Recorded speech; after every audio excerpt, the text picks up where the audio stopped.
explain the 5-stage session Yeah. and like that breakdown. Yeah, so the program adherence is what I go and look at the locations, and that is all about the 5-stage session. So what I'm looking for there is, one of the main things is the fit score that we talked about. So focus, intention, and timing of each stage, Right. and why those are so important. So you opened Collegeville with how many clients? 87. 87 members, basically profitable on day one. We ran a really strong pre-sale. Joe came in and we did the corporate side, did the sales in the early days. We handed it off to Joe and he just dominated. So we ran like 3 weeks of like trials. We weren't even open yet, but the gym was set up. We were able to go in, and that we were like 90% on the closes there, where we were filling up the trials with like 5 to 7 people per session, and just practicing the dark arts. Let's share. This is not the topic of today's talk. No, this is not. But we created kind of the dark arts of closing trials. So.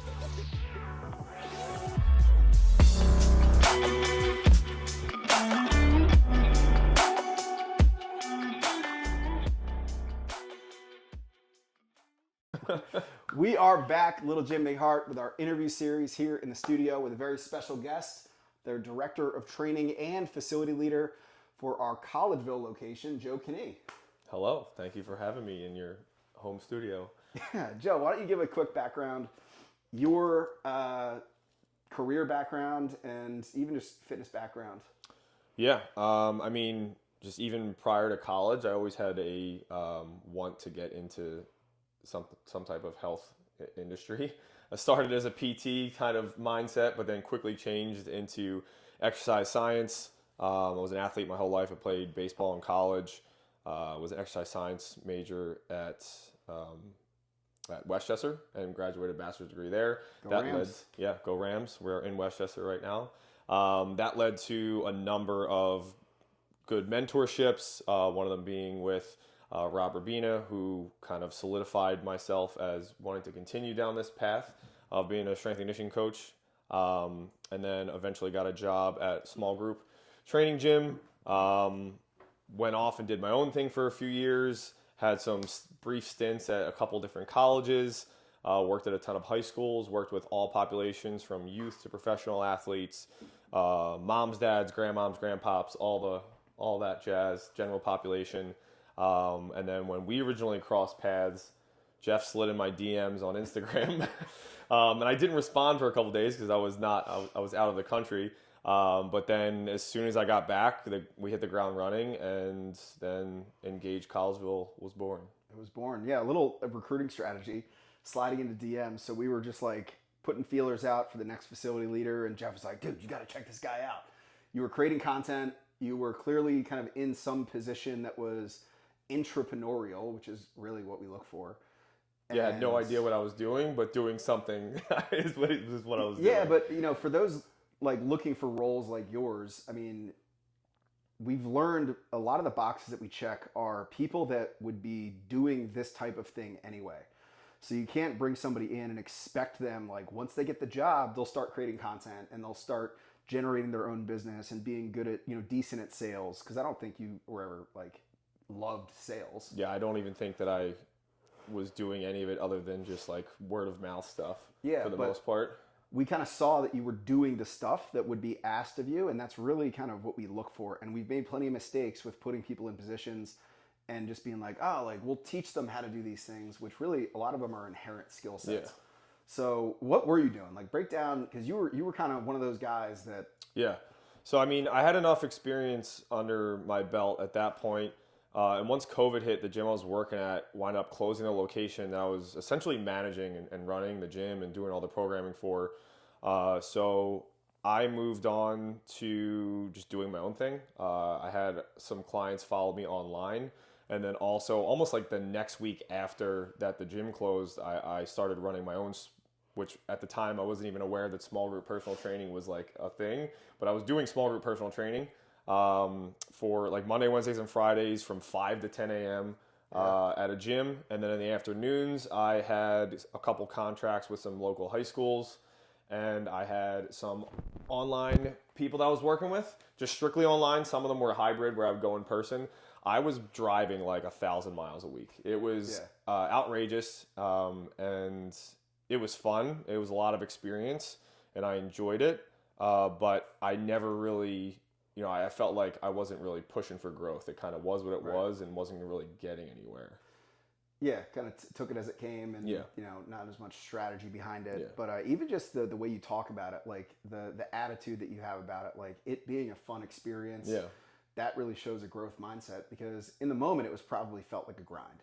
Yeah. But I think in your mind you were like, this is what it means to be in fitness. Yeah. I also it was nice to have some say over how I created my schedule throughout the day. So there was that taste of a little bit of freedom of like, oh, cool. Like I could schedule this at this time. Like I can say no to things if I really need to, and open up the opportunity for like bigger things here and there. So it's like the joke of everyone that's like, oh, I want to start a business because I can create my own schedule and have flexibility to do the things that I want. And then it's like, you end up working 5 a.m. to 10 p.m. Yeah, it's crazy that like I'm saying I have freedom, but I was really up at like 4 a.m. in the morning. But that was the gig. But this is a total tangent, but that freedom comes from a sense of autonomy, and that's a really important thing with leadership and giving people a sense of autonomy. So let's cut the backstory. Let's get into the brass tacks of why people would want to listen to you. So you opened Collegeville with how many clients? 87 members. 87 members, basically profitable on day one. We ran a really strong pre-sale. Joe came in and, we did the corporate side, did the sales in the early days. We handed it off to Joe and he just dominated. Yeah, we ran like 3 weeks of like trials. We weren't even open yet, but the gym was set up. We were able to go in, and that we were like 90% on the closes there, where we were filling up the trials with like 5 to 7 people per session and just practicing the dark arts. Let's share. This is not the topic of today's talk. No, this is not. But we created kind of the dark arts of closing trials. So the context, we had about 60 pre-sold members. The gym didn't exist. Then we had a huge list of people that opted in, that never really converted, that we started inviting in waves of we called them beginner sessions or intro sessions, and explain what you would do to the dark arts of influence and persuasion. It sounds more evil than it actually is, because it's not evil at all. Coming from a background where I didn't do any of this stuff, it was just cool to watch it unfold and actually work. Because what I realized is that people just need an excuse to get in the door, and then we can supply them with everything that they actually need. So some of the things that we did was just a lot around scarcity of having only a couple folders on the front thing with some missing spaces.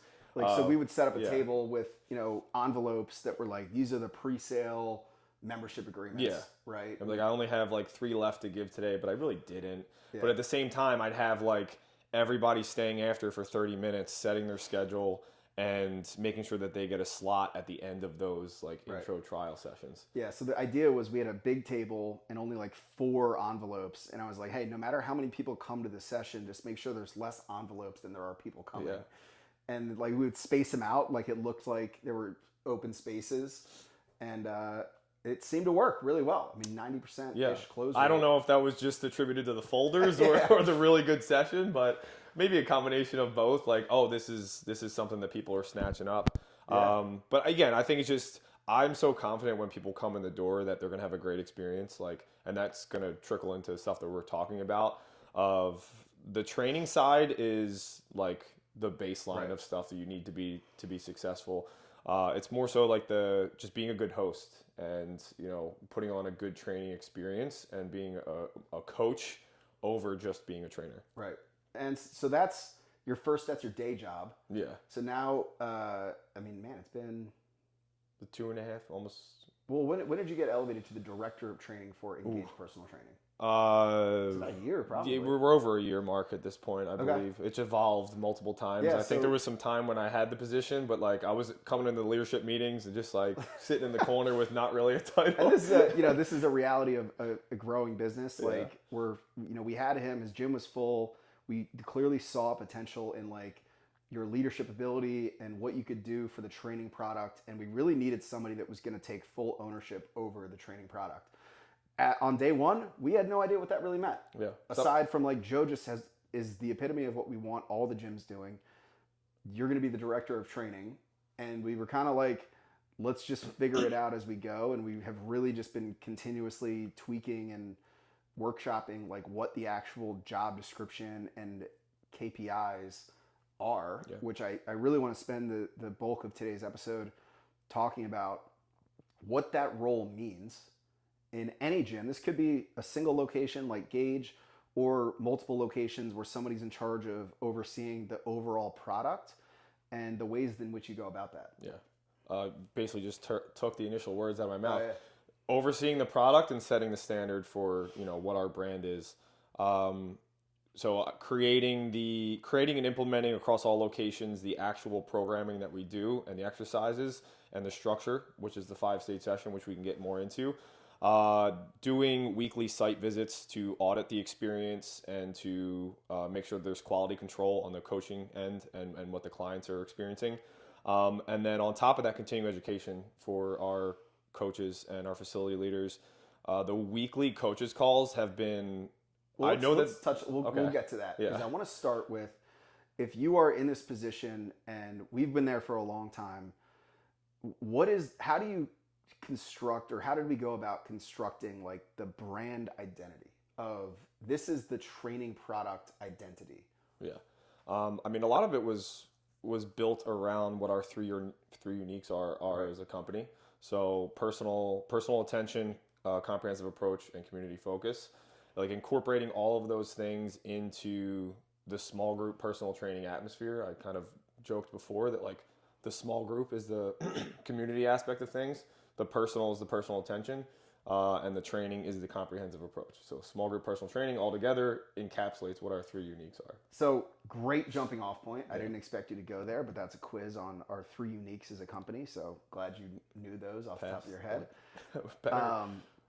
One of a lot of this kind of came from, there was a guy in a networking group that I was a part of that had a construction company, and they were really passionate about integrating land management projects into like the natural landscape, and they were really passionate about having it be sustainable and not disturb the natural landscapes as much as possible.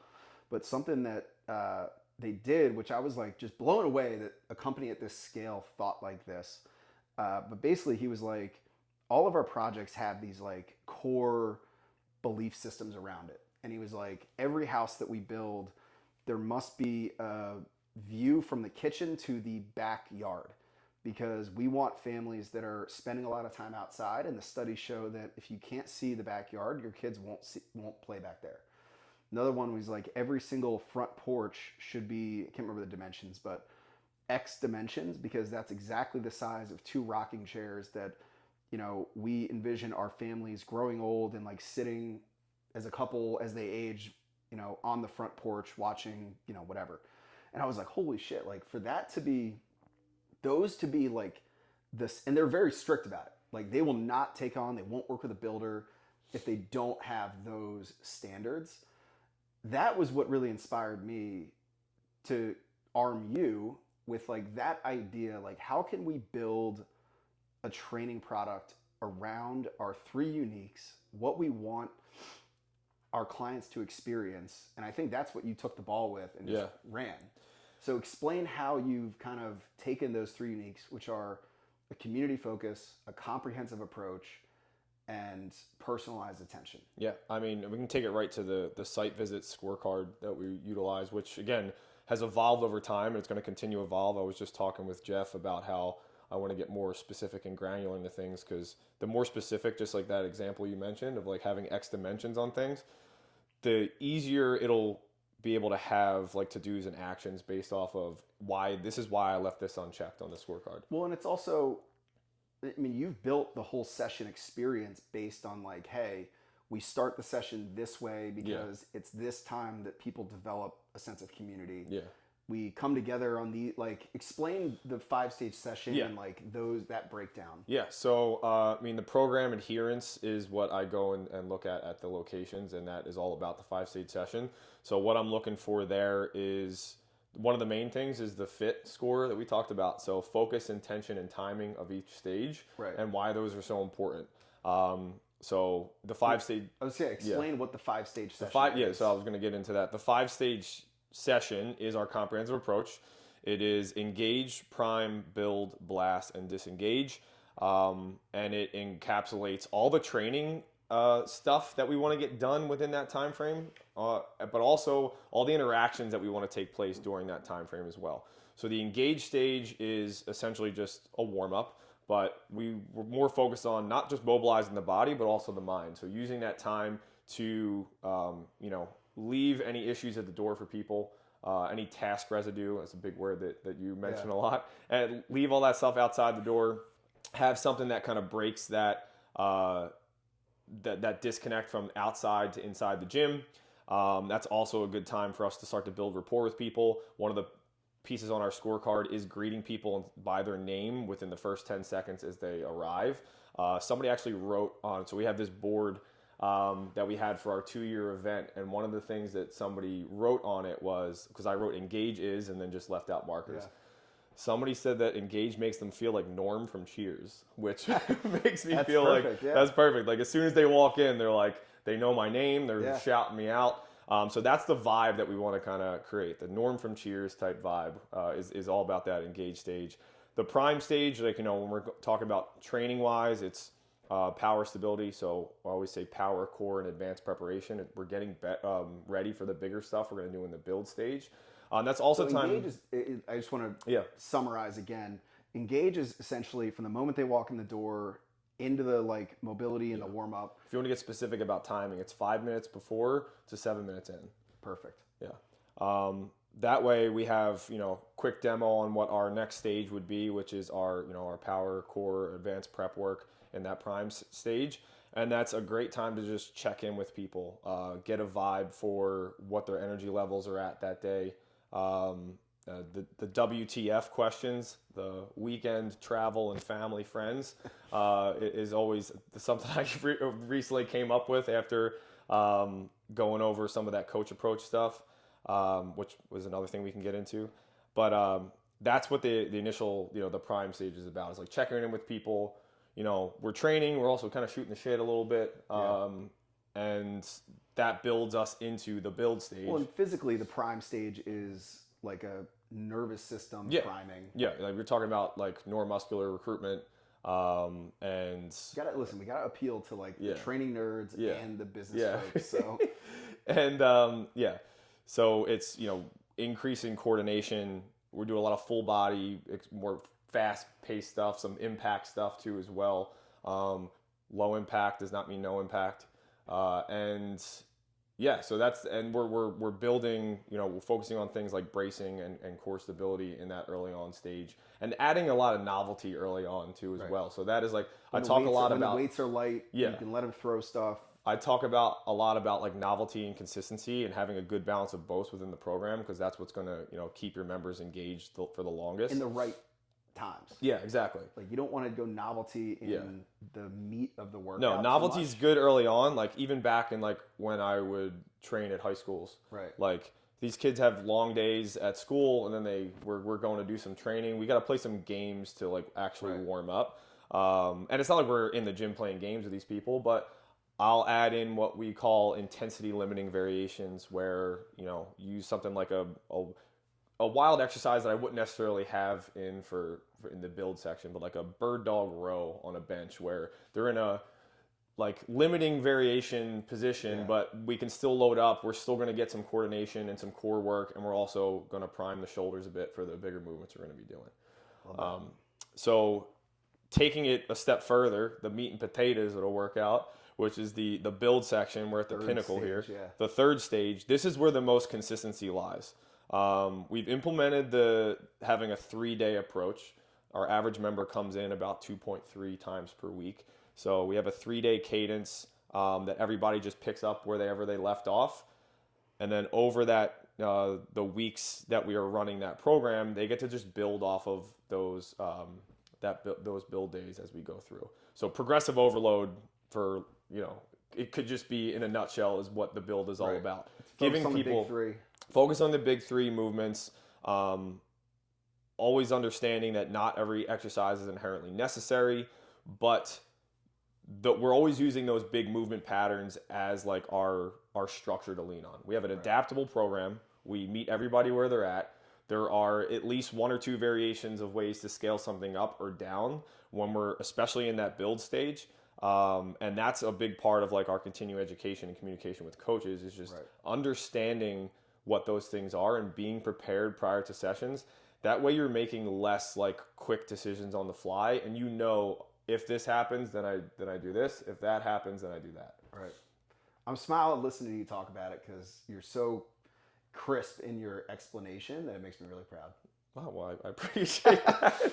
I mean, you know what's really helped me, like, and I was going to say this earlier, is like those coaching calls have helped me a ton of just like, I have to be super clear about everything that we talk about with the coaches, because if it's not clear coming from me, then it's not gonna get through to them. Right. And that goes back to like college days when I would be like running the study group of people. Like people have like we're doing like some anatomy final, and I'm like quizzing everybody else, but I know the stuff even more because now I'm being the teacher in the moment. That's always been something that's been helpful for me, and I've always been looking for opportunities to do more of that. Yeah. And like the director of training role has just allowed me to do that more often. So cool. Let's get back to this block. We're focusing on the structure of the workout. Yeah. So we talked engage. Give me a really quick example of. So this is the build section. This is the progressive overload focus. What is a if you're looking at the build stage of the session, what does that look like? The build stage, if you're looking at the board, there's 3 days. Each day has 2 blocks. We have a superset 1, superset 2, essentially. Each superset typically just includes 2 exercises. We don't want to go too much because then it takes up too much time. We usually have a main strength movement. So think a squat pattern, a deadlift pattern, a upper body pressing or pushing pattern, paired up with our themes change over time, but usually paired up with either another movement pattern that we're not hitting in their other blocks. We'll also focus on contrast training for some blocks. We'll focus on pairing up a main strength movement with a mobility exercise for active rest and recovery, or focus on pairing up a main strength movement with a core exercise. So that's typically how we pair up our main strength moves to save the most energy for the biggest movements that we're going to be doing that day. That's going to take the most intensity. The other superset is based off of whatever we're not doing in the other block. So other movement patterns, because we try to have a full body approach every single day. And then whatever the focus or theme is for that specific training block or program. Yeah, we'll touch on that in a little bit. But yeah, that is essentially the build in a nutshell, where that section is 18 minutes. Again, it sounds very specific, but we have to be very specific of like, this is how it moves along, because when you time all of it up, I think it's about 47 minutes or so is what it comes down to. So that leaves enough wiggle room time for like explanations, demos, and then any in between time. So that's the build. Mm-hmm. The last stage, or the fourth stage. Yeah. People think it's the last stage. It's not the last stage. Blast is the last stage, which is appropriately named. This is where we're talking about doing short burst, high intensity interval training, or we do muscle group focus type stuff. Right. If we're doing more high intensity, higher rep range stuff in the build section, typically our blasts are going to be more muscle group focused. Right. If we're not, then we're hitting some intervals. Usually some time-based stuff, low cognitive movements where our members and clients do not have to think a ton. They can just go out and execute.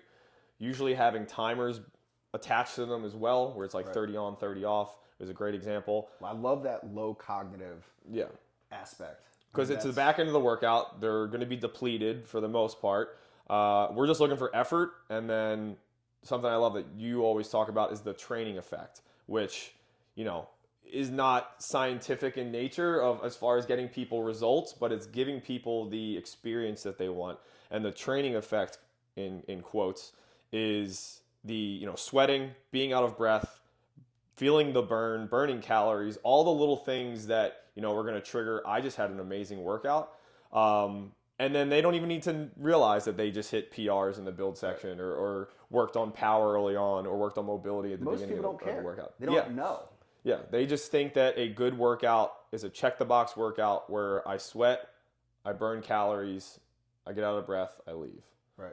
And that's, we like to give people what they want, and I hate that kind of saying, give people what they want. Yeah. We're like, well, and then also give them a little bit of what they need. But we do that very well. And again, that is another opportunity where you could bring a lot of people together. We usually split people up into smaller groups, and they're just attacking the work together. So that hits on that community focus. You're building relationships. I think there's immense camaraderie built in mutual misery. Yeah. So like going through like a challenging finisher, like test set, when you look around the room and you're like, all right, they're doing it, I can do it, or like that creates a lot of camaraderie. Especially too, like I'll have people, since now that we've implemented in the blast section, we give people an option. You can either hit the regular blast for the day, or you can go behind door number 2, which is our 6-week challenge, which refreshes every 6 weeks. The goal of the 6-week challenge is to incorporate more consistency into the program and to challenge people to do the 6-week challenge at least once a week. Right. So if somebody's in 3 times per week, at least one of those days, we're going to nudge them to do the challenge. So think about this, like you've got what's the macro cycle for the 6-week challenge? Or for the programming cycle. So it's right now, we're actually going to update things. So right now it's 6 weeks, test week. Got it. We're going to move into doing 3-4 week blocks that build.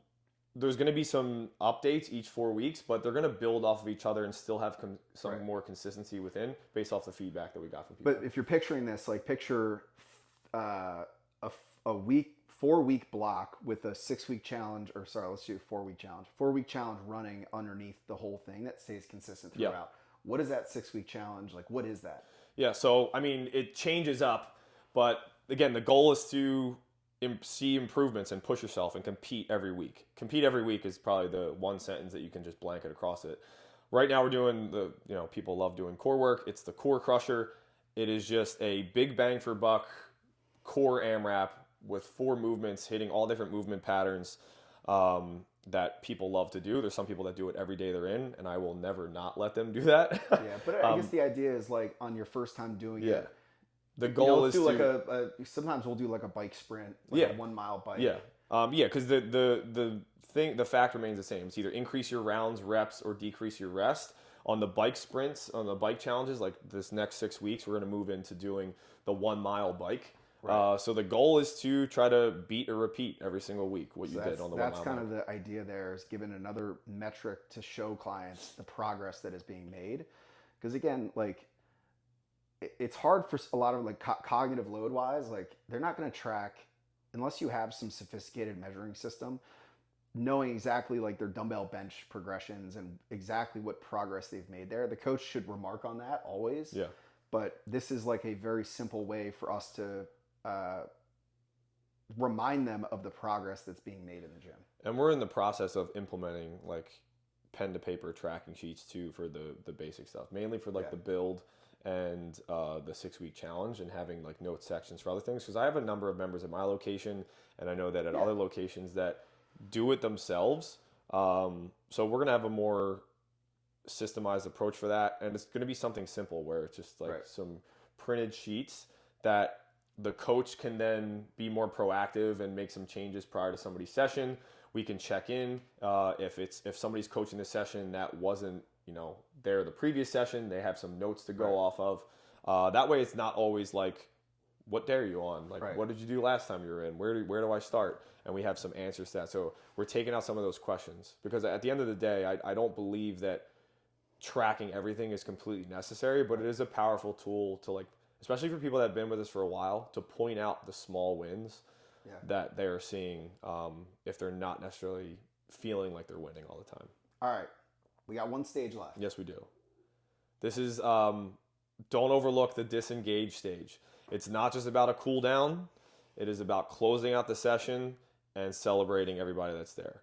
So it's putting a cap, having a beginning, a middle, and an end. Not having a beginning, a middle, and then just like fizzling out throughout the door. In the wild with jacked up nervous systems, and it does not need to be anything other than just being still, maybe doing some light stretching or light movement, and just making a high breathing focus. Control the controllables. The goal is to get the heart rate down. Best way we can do it is to control our breathing. So we'll do some stretch holds for breath, and then finish off with some box breathing too as well. Usually 4 sides of the box, 4 seconds in, 4 second hold, and so on. And then making a point to celebrate something for each person that's there, and then hitting a closing question of when's the next time I will see you. That's a great question. Say that again. When's the next time I'll see you, or when's the next time you're in? Great. Like there's been research done on that question when it comes to repeat purchases. They do it in restaurants. I think it comes from one of the Cialdini books, but really important question. The whole and not only from a business perspective, it's a great opportunity for referral asks when people's endorphins are going, and celebrating them, asking for referrals, having great, promoting whatever promotions you're running, or events that are coming up. So yeah, you're right. Do not overlook the disengage section. More than just a cool down.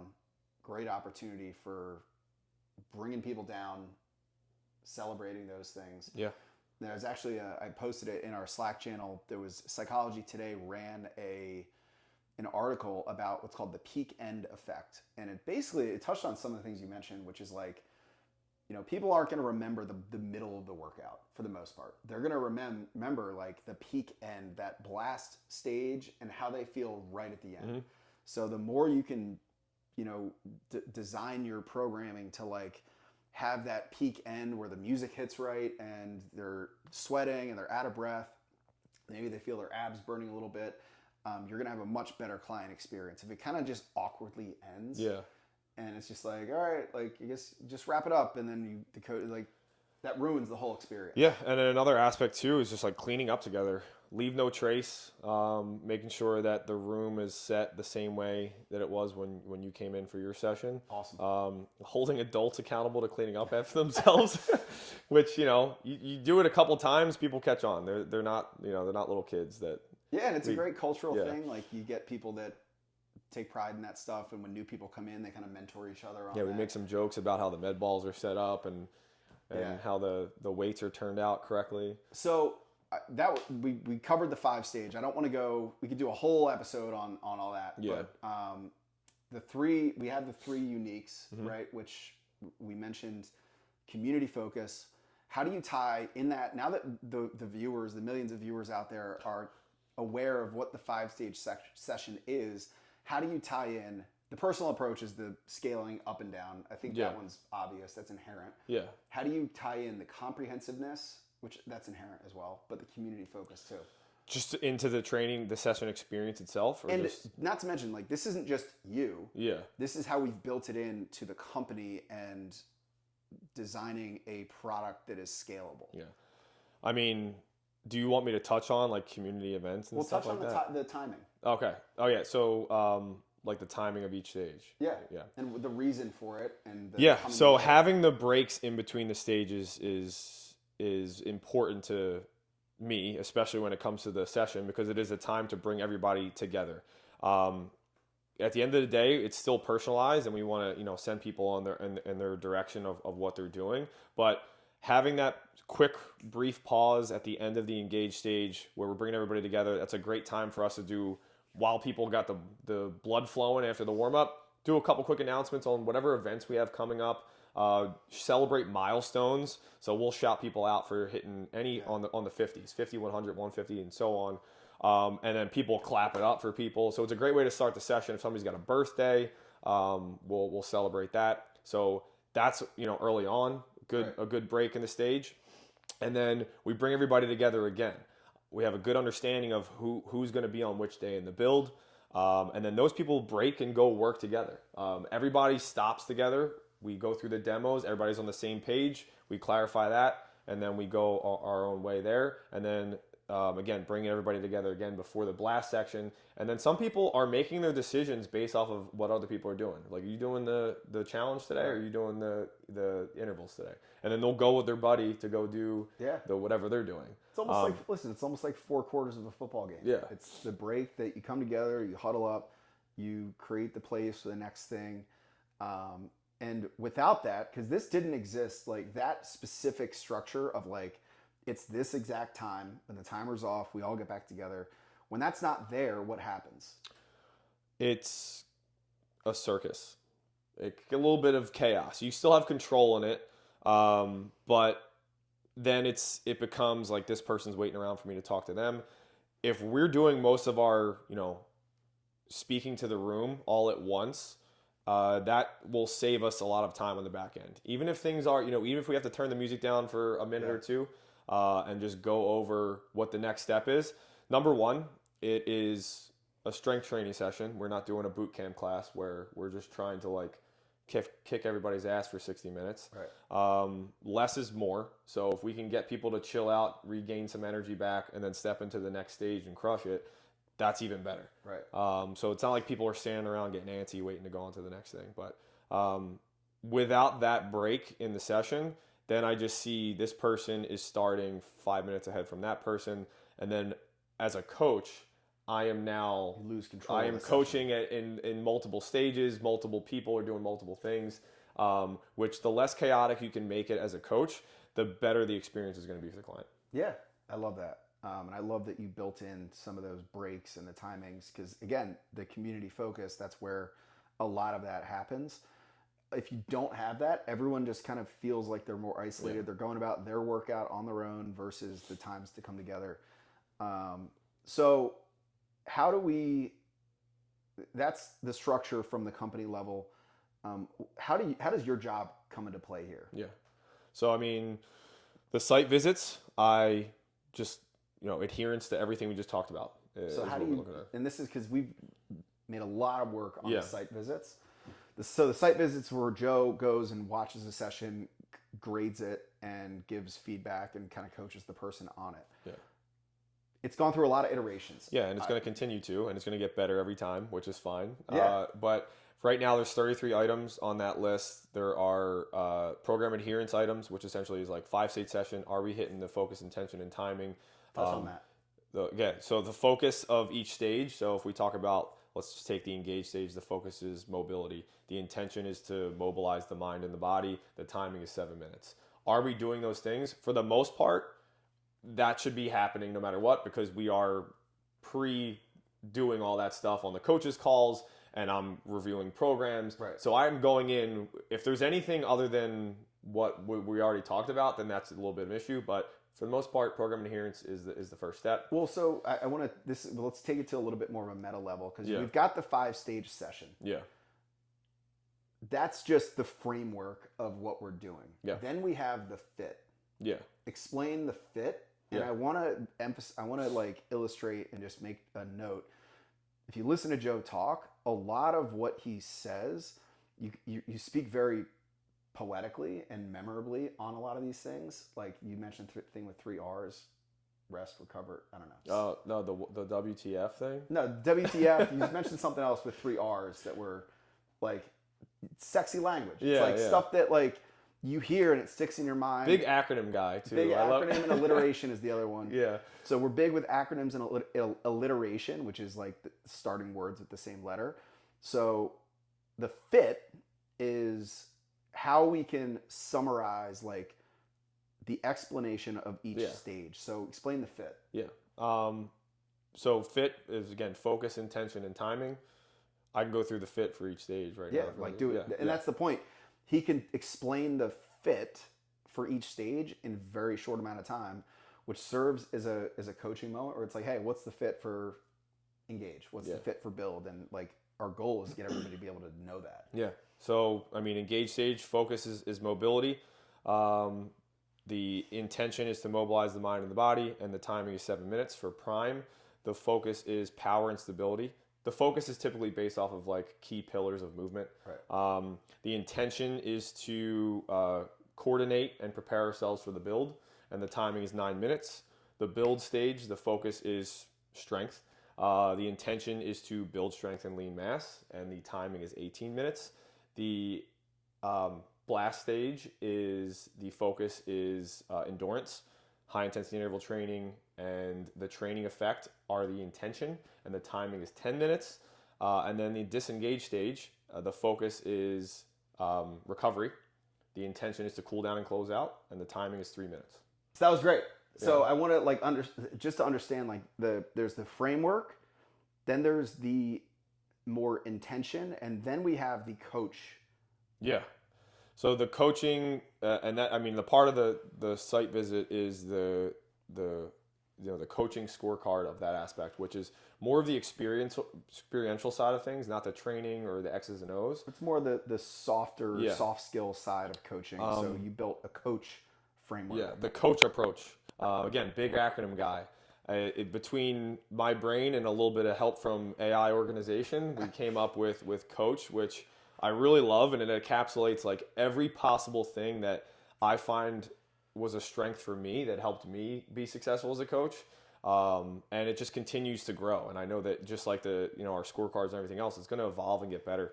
But coach, so it is connect, own the room, aim to please, create wins, and harness energy. And each of those have a whole drop-down menu of items that we're looking for. A lot of the coaching calls themselves will take one of those and just we'll have a 45-minute call based around that. Do you want me to go into each one a little bit, or give an example of each one really quick, because I want to illustrate, curtail that into how you approach your staff training, because a lot of this came from like, what do we do on staff trainings? Yeah. It's like, well, just talk about. It just goes back and forth between part of this one stage. It's like coaching and training, and training. It's like the experience stuff, and then the X's and O's is what we go back and forth with on those calls. But yeah, connect would be, like it's pretty obvious. It's the connection between you and the members, and the connection that you harness between the members and themselves. Owning the room is just you being the authority in the room. The one quote that I love is that you are the authority in the room until you decide otherwise. I don't know if that was like Joe Hashi or Vince Gabriel, but one of the two said it at a mastermind. Sounds like a Joe Hashi. Shout out Joe Hashi. But anyway, like that is what I try to still, specifically with younger coaches too. Aim to please is, I'll quiz you. What is our ultimate goal as a business? To be the best part of every client's day. So be an incredible host. I think another Joe Hashi quote was unreasonable hospitality. And then creating wins, which is my favorite one, is just, I did the 3 P's of creating W's was the one thing I talked about, which I've added a couple P's to it. But like the P's for that one are the progressive programming, which is our comprehensive approach. Pushing people. People aren't made of glass. I also added in pulling people, so we have to rein some people in sometimes. I like that. And then pivot was another one, so making changes based on the person, like meeting the person where they're at. And then I just blanked on what the 5th P was, but there's another P in there to create the W's. Wins. Yeah, creating wins. Creating W's. So that's the coach framework. Yeah. So and then harnessing energy. Yeah, your energy generates the temperature in the room, and that's what we want to. So we had all this stuff. Right, we had all this stuff, and to just put it on paper and expect everybody to be good at this was not realistic. Right, we're creating their goal was to create a brand identity for the product that we want to deliver, and we started that the rollout and the coaching of this with site visits. So I'll tell you, the site visits early on were not great, and I think this is an important thing because this is something that, again, we're still improving it. But it was kind of like, was the energy good, right? It was very vague. It was very vague. It was kind of like... It was literally like the definition of what site visit is. You just go visit. I visited the site. It looked good. And it was like, hey, like, we didn't really have the scorecard written out just yet. Yeah. It was like all in the works. But like you said, like, I've now in the mindset that anything that we have right now is going to be different in 3 months, is going to be different in 6 months and a year, and it's just going to continue to get better. Yeah, and the challenge that I kind of gave them, and again, we're still workshopping, is how do we take all of these intangibles, all of these things that are kind of like, how do you quantify good energy? How do you quantify good coaching or good enough? Like, how can we take everything that's happening and make it as like measurable as possible? So give examples of ways that so I'll give you one and then I'll let you take it off.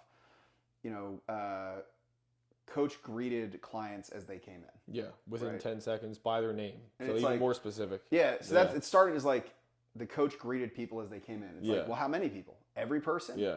By their name or by what? Right? Were they screaming across the room or did they do it 10 minutes in?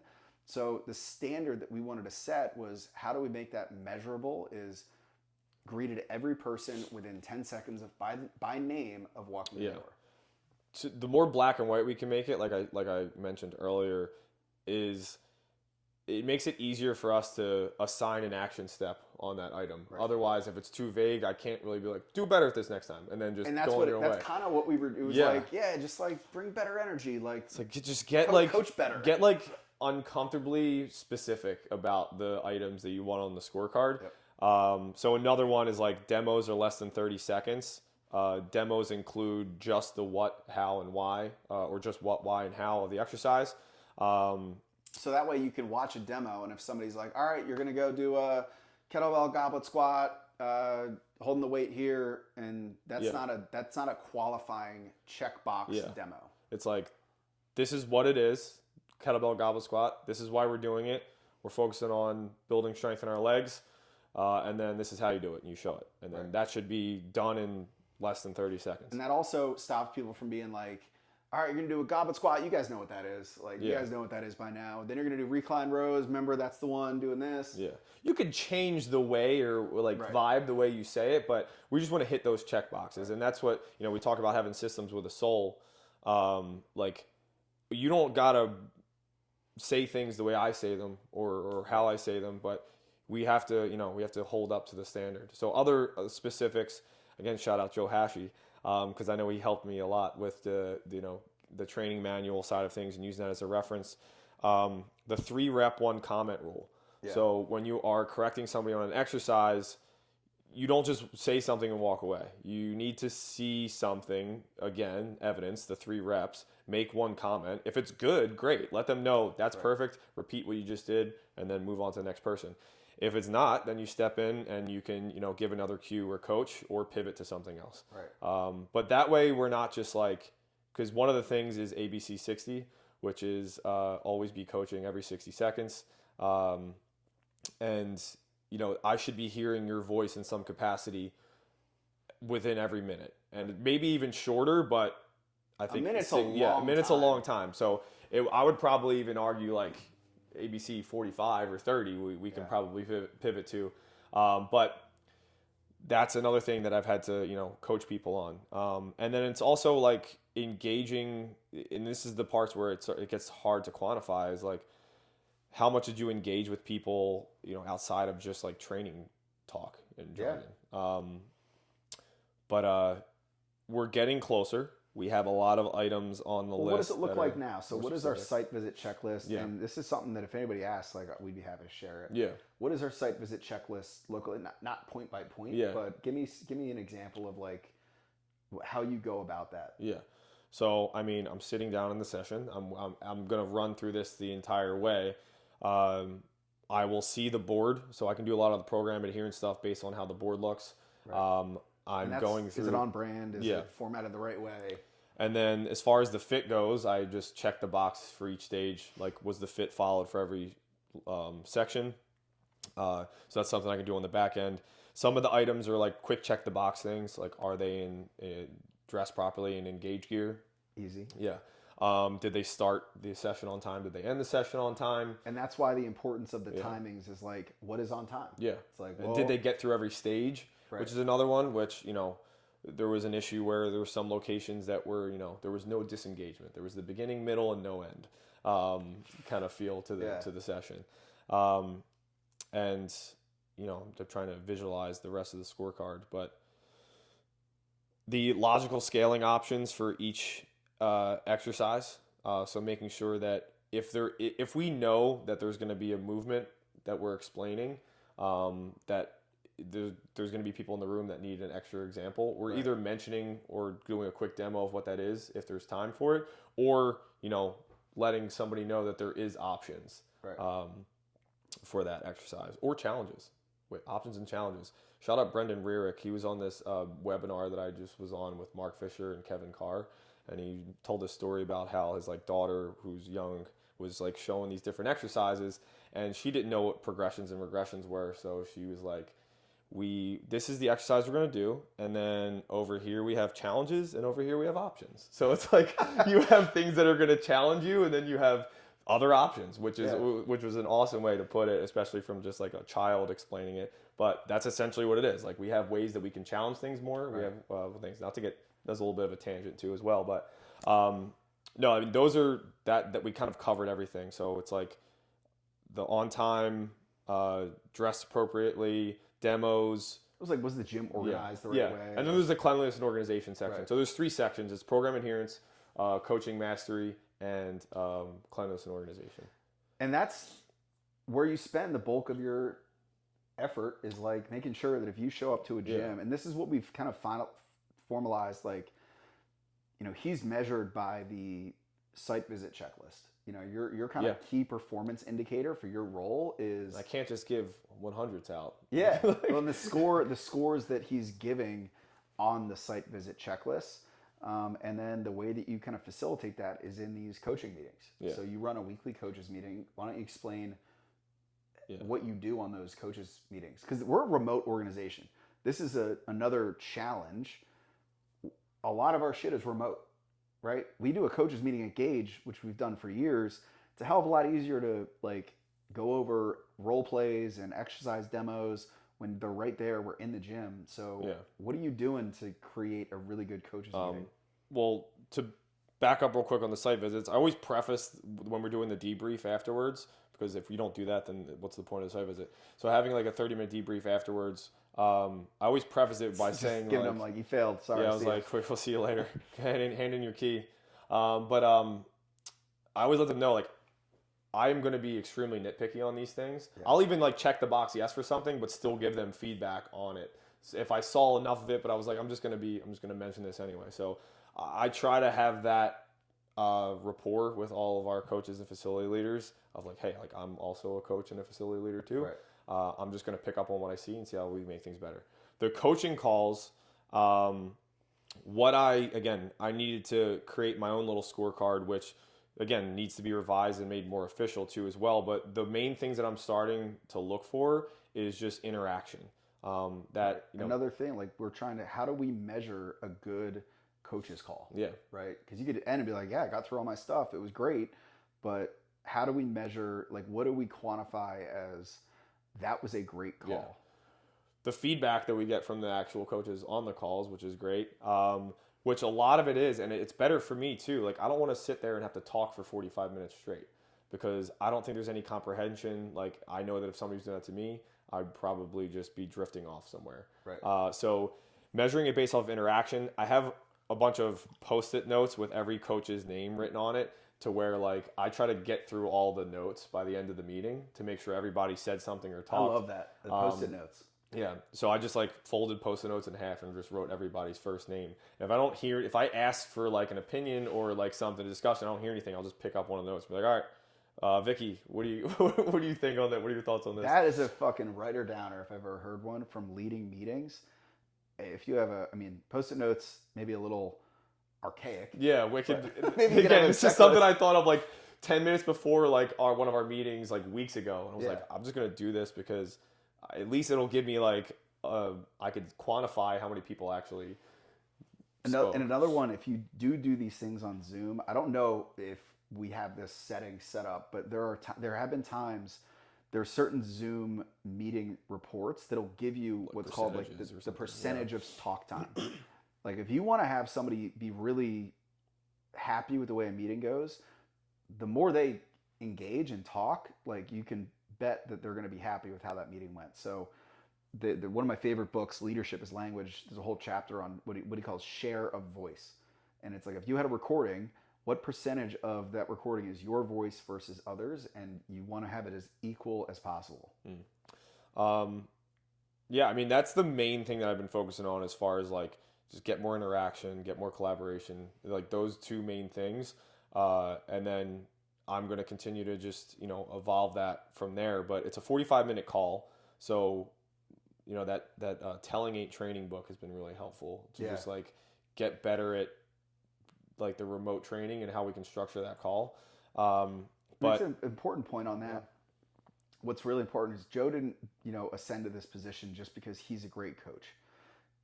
Your best coach may not be the best leader of coaches. It's the best coach that, we saw a growth mindset, a desire to want to be in a leadership position. It's an entirely different skill set. And I think you're learning that. Like, there's a lot of resources that you've picked up or you've learned that have nothing to do with how good you are as a trainer and have everything to do with you acquiring a whole entirely different skill set, which is training, delivering training. Yeah, I think there's like there's characteristics that carry over, but Yeah. like there is like, oh damn, like I can't just like wing this. Like I have to come in more prepared. There has to be a style to Can't it. just be super charismatic. Yeah, yeah, exactly. I can't just like rizz them up for 45 minutes and then just think that it's going to be successful. And I will say, we've had employees in the past that's exactly the approach. It was just like, let's rizz them up and like, let's just do what I do on the coaching floor, which is like a lot of high fives, fun, jokes. Yeah, and it's like that. I could still do that because that's gonna just be me. But that's for the that's the engaged stage of the coaches call where it's like we talk about. I want to know what they're doing in their training. Like that's like the selfish part for me in the beginning is like let me drop in the comment section of like what's been a highlight of your training recently. Your personal training. Yeah, their own training. Because that's something that we never talk about. So I like to always hear where everybody's at. And then selfishly, I get to also let them know what I'm doing and what's going well for me. Yeah. So that's always a fun part. And it's like, people hitting PRs and like Joe Tim front squatting 800 pounds with maybe like 400 pounds, but just like doing out some outrageous stuff. So it's fun to see that stuff. And like that's like where we can just let the personality fly. Then we get into the topic itself. And again, there's an agenda behind the call. It's not like I go into this blind. And you do a good job. You post the agenda before the call. You send that out in Slack. That's really great. And then whatever resources are needed. Again, something I can continue to get better with. But like whatever resources we need for the call, like the 2 weeks prior before we update the program, we'll go over like that week's call will be about what the program updates are going to be in the new structure. And then we do live programming on the call. So I will break for everybody to write a build section, write a prime section, write a blast section. They already have a full master template of like the entire thing that they can either just take it and run with it, or they can apply things that might be a little bit more specific to their community, or play to their strengths a bit. But it all falls in the 5 stages. It falls in whatever the fit is for each stage. But still giving them a thumbprint on what we do. Yeah, that's awesome. Yeah. Is there anything specific that you do to create engagement between the coaches? Like they obviously don't work in the same gyms.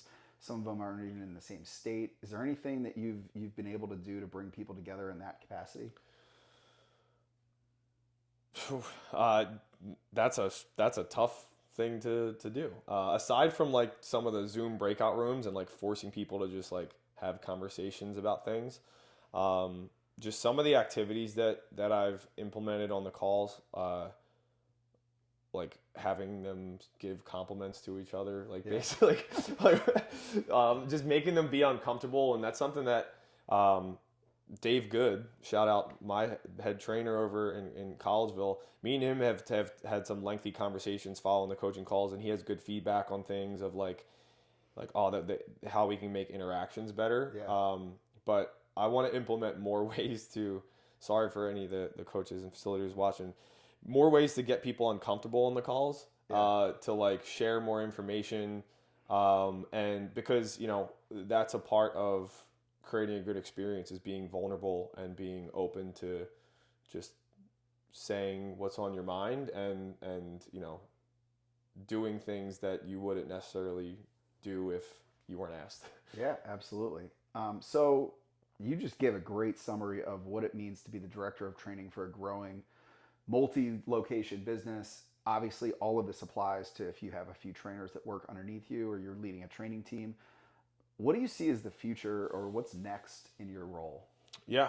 Summer and yeah. So immediate next is we're continuing to revise the site visit scorecard to get more granular in those things. We are updating based off of feedback from members and coaches, we're updating the training structure into those 4-week blocks like we talked about. Why is that happening? Just really quick. Yeah. Again, just to keep things fresh. I think that a lot of the feedback we get is like 6 weeks can get a little bit mundane. And this was done. Yeah. I'm prodding for questions, but we're running out of time. So he asked for feedback.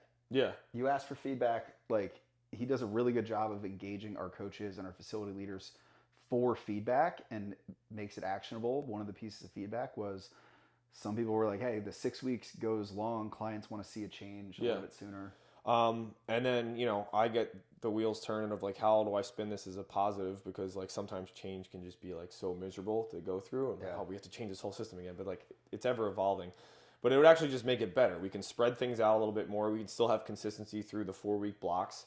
And we would refresh some of the accessory movements within that 4 weeks so that the clients feel like they're getting something different. But in our mind, we know strategically we're building off of what we've done the past 4-week block. And then we end each block or each quarter with a test week where we focus on benchmarks and move on from there. So that's all getting kind of revamped. We're implementing a tracking system, which is going to help not only our clients, but our coaches too as well. And the relationship between our facility leaders and coaches and the communication they have on progress with members.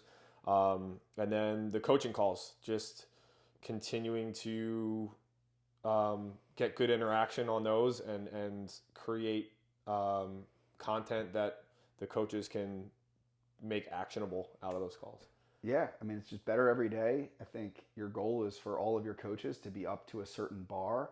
The first challenge was creating what that bar is and how do we measure it. And now it's just continuously doing that. As we grow, it's only going to get more complicated because we have more people and more people to minds to mold. But if anybody wants to bug you with questions or ask you for advice or insight, is there any way that they can reach you? Yeah. I mean, you could slide in my DMs like Jeff did on Instagram, which is at Coach Kinee, Kinee. But if you definitely want to get my attention, you can just email me, joe@engagepersonaltraining.com. That'll definitely be seen and responded to. All right. Joe, thank you for coming on. Yeah, well, I appreciate you having me. We'll see you next time.